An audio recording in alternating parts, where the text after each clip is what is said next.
Danny Walker here with Off Leash Canine, and we're here with Luffy. Luffy's a 1-year-old German Shepherd, and he's here for our 2-week board and train. Now, Luffy's owners say that he walks okay on the leash. He just surfs back and forth.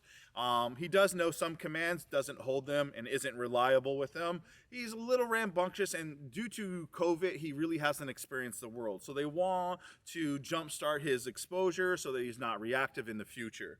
I'm going to give you a demo of where we're at on day 1.